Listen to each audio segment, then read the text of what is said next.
What's up, guys? Welcome back to Two in the Zone. Let me make sure everything is working perfectly. Yes, we are.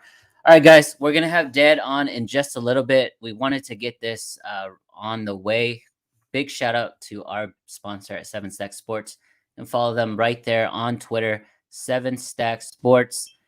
They are the best book in town. That's my guy right there, Dead Press Picks. Everybody give them a follow. They are the best book. Minus 105 reduced juice lines. Amazing odds boost. Amazing promotions. There's a big Super Bowl $1,000 giveaway. All you got to do is follow the rules to be eligible.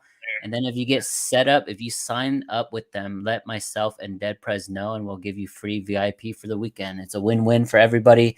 Thank you again, and let's get started with tonight's slate. I know last night was kind of an interesting slate, and we'll get to the big headlines of the day, which was the trade deadline. And Dead's teams there. They made the big trade with the Harden and the Ben Simmons. But Dead, how are you, man? Happy Friday, my guy. What's up, bro? Yeah, good. Just, again, happy it's the weekend. Going away a little bit. Going do a little ski trip this weekend. So fired up to get that going. But yeah, man. I mean, good thing we weren't on yesterday. I would have been too overwhelmed. I think everyone would have been annoyed with me just talking about James Harden all day. But we'll do it right now. We'll do it right now, man. So yeah. Obviously you're happy. You have to be happy because you're getting rid of someone who wasn't going to play for you guys, and you're getting back an all-star, an MVP just 2-3 years ago. So how do you think James Harden is going to integrate within the team, and is it going to be enough time for you guys to really contend for the finals? Well, here's the thing, and I saw a lot of people, critical of it on Twitter. It's because Philly's very, they're not a well-liked market, which I get, right? But when Ben Simmons was on the Sixers, all I heard was how he's not a top, 15, 20 player. Now all of a sudden he's a second coming of Jesus Christ. So it's got to be one or the other. The thing was, I think it was a win-win because for both teams, because we mentioned this on the previous episodes. Harden, the Nets were handcuffed with him, right? The Sixers weren't quite as handcuffed with Simmons, right? Because they could have waited it out, but they were still reasonably ready to make a move. And you cannot waste the current state of Joel Embiid. I mean, you just can't. This is the best year of his career, and as we know, injuries have been an issue. So for me, I love it. Go all in. And the two guys every episode you and I talked about keeping were we thought they'd either have to give up Maxey, right, or Thibault. They kept both of them. Seth Curry's a great shooter. I mentioned him, obviously, in this before. I thought he would have to be part of the deal. But I'm fine with giving him up. Drummond's a backup center. Like, people are acting like these two guys are underplayed. Like, I just didn't get it. Like, Andre Drummond, we literally signed him for a veteran, whatever minimum. Like, he's not making anything, right? Like, yeah. I didn't get it. I didn't get the hate on it. I love it as a Sixers fan. The thing with the Nets, too, like, with KD, I wonder what KD's thinking right now, right? I mean, if you saw him last night, I'm sure you watched. Funny. Yeah, it's hilarious. Yeah. He's not happy. He's not happy. Yeah, I mean, he decided to go. He left. First of all, he left the greatest situation of all time, Golden State. Right? No matter how well or crappy he played, it was going to be Steph's team, and he was a 2-time MVP, Finals MVP. So he left probably 2 to 3 championships on the table for leaving Golden State. He decides to go to Brooklyn to team up with Kyrie. Before he knows it, James Harden is now on the team too. So they're like, big favorites to win. Obviously, the three of them never really played. I think they played only 18 games and went like 16-2, something like that. But of course, he's not happy. At the same time, if James Harden didn't want to be in Brooklyn, I mean, from a Kevin Durant perspective, like, okay, let's get someone who actually wants to be here. But I agree with you, man. And this is from a guy in Dallas. So I'm not very attached to the Philly, just the media in general up there. But I think it's a great move from an offensive standpoint. I think it's huge because now you have two guys that you can't come off of. Like, you cannot double team Joel, and you cannot not double team James Harden if he's rolling. So I feel like it's almost an unstoppable offense. And then the fact that you guys kept Tyrese Maxey and Matisse Thybulle, who can do everything, on the wing position, I think it's a huge win for both teams. You and I had polls up on our Twitter account. Who won the trade? Of course, it seems like it's Brooklyn's to win, but that's because Ben Simmons wasn't gonna play in Philly anyway. So I mean, he was dead weight. yeah, he was dead weight, exactly. Yeah. So I think it's a win-win. I can't wait for that March 10th matchup, man. I think that's gonna be the game of the year. Ben if Simmons Ben plays, listen. This is the thing he'll with be Ben. back. No, he'll be back, man. He'll be back. Knowing Ben here, I wouldn't be shocked if he. Oh, you mean he'll shy away from the actual attention? Oh, man, you guys hate the guy. Yeah, that would be like Harden makes his debut Tuesday. Obviously, the second trade real quick before us getting into any games that I want to go over because you're a Mavericks fan. Sure. What was going on there? Because I get it that the contract, but then they take on Davis Bertans' contract unless he's like a buyout guy. But he is no. So I contracts in basketball. Yeah, I would say this. So I think the Mavericks lost the trade. I'm a big Mavericks fan. I have a lot of insiders within the organization. It was time to move on from the Kristaps Porzingis experiment. I think at the time they made the trade with New York 2.5 years ago, I thought it was the right move, right? They basically put all their chips in and got what they thought at the time was a unicorn, right? Obviously, it was coming off a major injury. You just don't know how big men come back from injuries like that. But you thought you were getting a all-star caliber, once in a generation type player, 7'3" with guard skills. And he does have that type of game. It's just, it never really fit with Luka. It never really fit with the front office. And honestly, he was just never available to play for Dallas. So I think at the end of the day, Cuban and the guys were like, you know what? We love his talent and what potential he may bring, but we just need guys that can play right now. And Luka, just like Embiid, is going off this season. And we need to get into the second round. The Mavs have not made the second round in basically a decade. Yeah. So they just want players that they know they can count on. Spencer Dinwiddie is kind of like a redundant player, right? When it comes to Jalen Brunson, they're both the same. And then Davis Bertans, like you said, is a terrible contract. But if he's going to get wide open, and these are the best shots he's about to get in his career with Luka. Yeah, if he can shoot 40%, he's going to be a huge asset for the Mavericks. I'm with you. All right. Well, just want to hear your thoughts on that one. But let's get into tonight's slate. We're going to try and breeze through it, guys, because it is Friday, and we all know we just want to get out there for the weekend. So we have a pretty limited slate tonight, 7 games. Hornets, Pistons, the first one here. The Hornets, they've been struggling, man. 6.5-point road favorites. Do we lay it with them or no? The Hornets, man. The Hornets are tough to read. They're playing against a really bad Pistons team. The favorites have been killing in the NBA, as all of us know. I'm going to go the other way, man. I'm going to go Pistons today. I think it's going to be a dog day tonight. I like the Pistons plus 6.5. No way I'm going to put real money into it, but just gun to my head, that would be my lean. That's the lean. Yeah, I'm staying far, far away from this game. I think we'll, start losing brain cells if we talk too much about the Pistons. I think we move on from them. Cavs, Pacers. Early revenge game for Caris LeVert, or what do we think here? They're 6-point road favorite. You think his props, or do you think he's just he might be thanking the Pacers, right, for the trade? He might not have a lot of. There's definitely no animosity there. He's in a better situation now in Cleveland. He's basically the number 2 option, and some nights the number 1 option if Garland isn't there. Mm-hmm. So I think Caris LeVert is happy.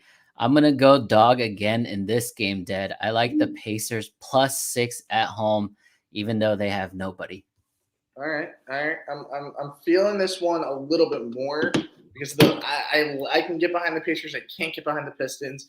I'm still going to trust like a LeVert big game. I just think he knows these guys a little bit, right? He wants to show off. So maybe his prop market. My 76ers are laying 13.5 tonight.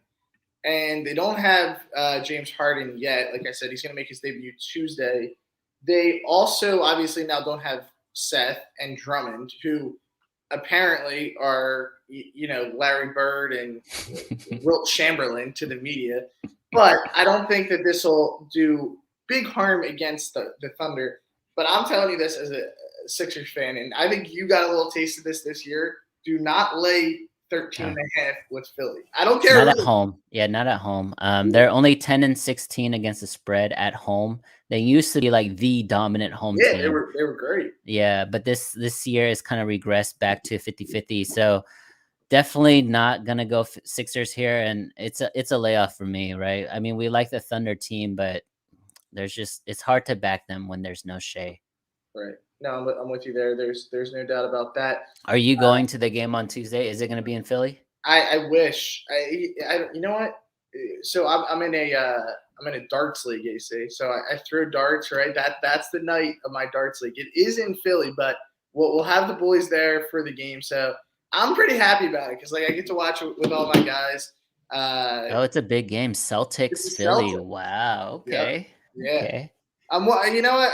I'm excited for the game. Like that's what I was saying because everyone was like Saturday. I'm like, you know what? I think that Tuesday first game's a little bit better, right? Fresh week. It's the Celtics at home. Yeah, so super pumped up for that. Sixers will obviously win this game tonight, but 13 and a half, I don't know if they get there. NBA's a tough slate tonight, I think. A lot of big It numbers. is. NBA is Uh, tough tonight. the Spurs and the Hawks. Do the Spurs pick off a win here for team total, or do you think the Hawks take care of business -8? This one's tough because the Hawks have been playing a lot better as of late. They lost to Dallas and they lost to Toronto, but they did get back on track against the Pacers most recently. Um, it's a Spurs spot. I just don't know if I can back them because the Spurs are actually playing pretty poorly, and they gave up Derek White, at the deadline. So that's a lot of.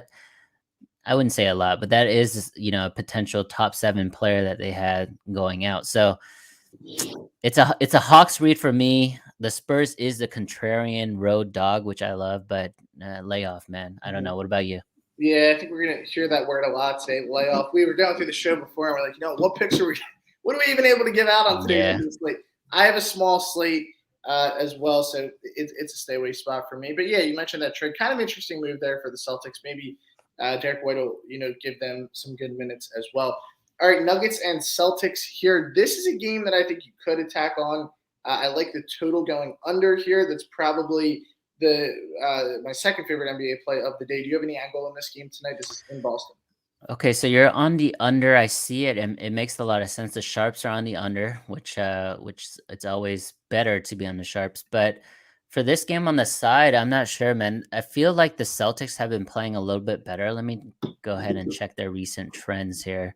Yeah, they're on a 5-game winning streak. 5-game winning streak. Head to head in this matchup, they've won 4 of the last 5 against the Nuggets. The Nuggets themselves are on a 2-game winning streak. They are getting 6 points. Yeah, 6 points on the road in Boston. I don't know, man. I'm gonna listen to you here. If I had to choose, it would probably be Denver, just because I don't like Boston covering home spreads. Okay, yeah, I feel that one as well. 2 games to go. Again, shout out to the best sports book on Twitter. Go and follow 7 Stacks Sports. Remember that massive Super Bowl promo and a lot of people signing up today with them. 200% free play bonus and a risk-free first bet. So make sure you guys get set up with them if you do that before Super Bowl Sunday. All right, 2 games to go here, man. The Wolves and the Bulls. This is one I like the Bulls. I know there's some questions with Vucevic going in this one, right? Assuming they're fully loaded, I think the Bulls get this number at -3. What do you think? I think this is where you and I will disagree, man. I think this could be a side bet. This could be a side bet that we can do. I like the Timberwolves. I've always liked them all year. They're getting a lot better as the weeks go on. The Bulls are a great team, and this is a good bounce back spot for Chicago. So I agree with that read. But I'm gonna ride with my big 3 with D'Lo, Karl-Anthony Towns, and Anthony Edwards. So give me the Timberwolves tonight. I think that's too much firepower. I'll get that one. I can respect that. All right, final pick of the night: Magic and Jazz. I gave out this one on my last show. I like Donovan Mitchell, 30+ points. It's like plus 30-60. I think he can go crazy because he struggled in his last game. Magic won't defend really anyone. Maybe Rudy Gobert in this one back. So 13.5-point favorites. I think the Jazz do cover this number, but I like the Mitchell props in this one. Do you have anything in this? Yeah, that Mitchell prop is very sharp because the Magic offense has been doing a lot better. In their last 5 games, they're averaging over 110 points. So they are going to hang offensively with the Magic. Defensively, they themselves may give up 140, right? So that means that, Donovan Mitchell may go off. Maybe Jordan Clarkson finally gets it right because he's been in somewhat of a slump recently. So I like that a lot. In this game, I kind of like the over. Probably my first or second favorite play of the day is the over in this game because I think people right now still hasn't adjusted to Orlando's scoring spree in the last couple weeks. All right, I'm with you there. All right, well, we breezed through that one for the people for Friday. Just want to announce also Sunday we will have a special Super Bowl episode. Yes. We'll be joined by our friends Joe's Picks and Ricky Bobby Betts. So two of our good friends, also really good cappers in this space. So give them a look. Obviously, you'll be able to catch them on the show. But for today, pretty small NBA slate, in my opinion. I probably won't have a ton of action. Same here. We're able to keep this one short. But Dead. So how you feeling about the Sixers, man? Finals or bust? There we go. Again, like I said yesterday, the Bucks are still. It's not the Nets that's scaring me. It's still the Bucks that I think they'll have to climb over. I think they'll make. I think if they make an Eastern Conference Final and lose to the Bucks, I can live with it. If they lose to the Nets, then I'll. I think that move the Bucks just did to get rid of DiVincenzo and bring back Ibaka, that's 100% because they want to guard Joel Embiid. Well, yeah, it's the match, and we had talked about DiVincenzo right on the show. I was thinking they were going to dump him. He just hasn't looked as good this year, right? I mean, I think he's still a good player, very athletic guy. But are you worried about Philly shooting at all without Seth? Yeah, well, see, I think they're going to. I don't know who they'll get on a buyout. So Dennis Schroeder is a hot name now. He's going to get bought out, right, of Houston. I think they're going to have to somehow get some veteran guy to come in, as a shooter. Because their shooting obviously takes a hit there. Drummond is very replaceable. I agree with that. I would say that. I mean, even Ennis Freedom now, he's a guy also who – again, buyout. There's going to be a lot of buyout guys who I think can come. They need a backup center, and they're going to need some depth shooting. Okay. That sounds good, guys. I think that's going to complete today's show. Dad, have a great weekend, man. Have fun out there in the slopes. I'll see you Sunday. We'll talk about the Super Bowl. Everybody, good luck. Have a